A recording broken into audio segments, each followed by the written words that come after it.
الشعب فقد الثقة بالعملية السياسية برمتها. یەکێک لەو بوارە گرنگانی لە کارنامەی حکوومەتەکەی سوودانیدا جێژی کراوە هەموارکردنەوەی یاسای دەستگای شەیدانی عێراقا. ئەگەر ئەم یاسایە جێبەجێ بکرێ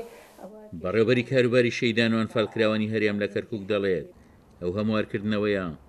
لە بەرژەوەندی کە سوکاری شەیدان و ئەنفالکراوان دەبێت. وەکو بەڕێبەتی شەیدان و ئەنفالکراوانی کەرکووک جەخت لە جێبەجێکردنی ئەو بڕگەیە دەکەین کە لە کارنامەکەی محەممەد شیع سوودانی هاتووە هەموارکردنەوەی قانونی مؤسسەی شوهدای عێراق ژمارە 2 لە ساڵی 2016 کە هاوتاکردنی ماف و ئیمتیازاتی شەهیدانی کوردستان لە ناوچە کوردستانیەکانی دەرەوەی ئیدارەی هەرێم بە هەمان شێوەی شوهدای عێراق بەڕاستی کۆستێکی زۆر گەورە بوو لە بەرنەم کە سوکاری شەهیدانە یەکەم شت کە ئێمە ئایانێرین بۆ وەزارەتی شەهیدان لەوێ بۆ مەسیدیە دوایی بۆ بەغا خۆی لە خۆیان هیلاکێکی زۆرە مەسرەفێکی زۆرە ماندووبوونێکی زۆرە ئەگەر کار ئاسانێکە لەلایەن ئێمەوە بێت ئێمە پشگیریەکانی ئێمە ڕاستە و خۆ بینێرین بۆ مؤسسەی شوهدای عێراق لە کەرکووک کار ئاسانێکە باشترە یان ڕێگەی ئێمەوە کاری پێ بکرێ ڕاستەوخۆ لە بەڕێوەبەراتەکەی ئێمەوە کارەکە زۆر ئاسانتر و زۆر باشترە.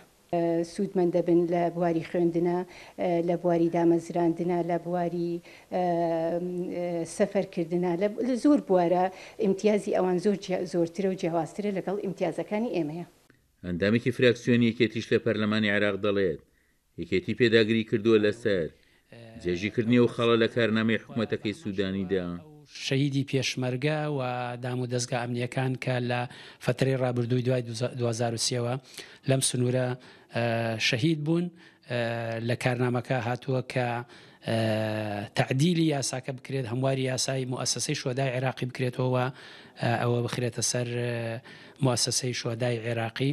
کە تا ڕادەیە ئیمتیازیان زیاترە بێەوە کۆمەڵێک بابەتی تری گرنگ لەم سنوورانە ئێمە توانیمانە ئیشی لەسەر بکەین و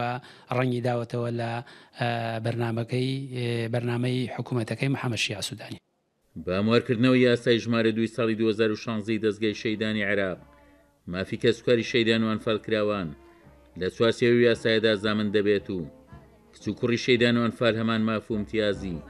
کە سوکاری شەیدانی عێراقیان دەبێت لە ڕووی دامەزراندن و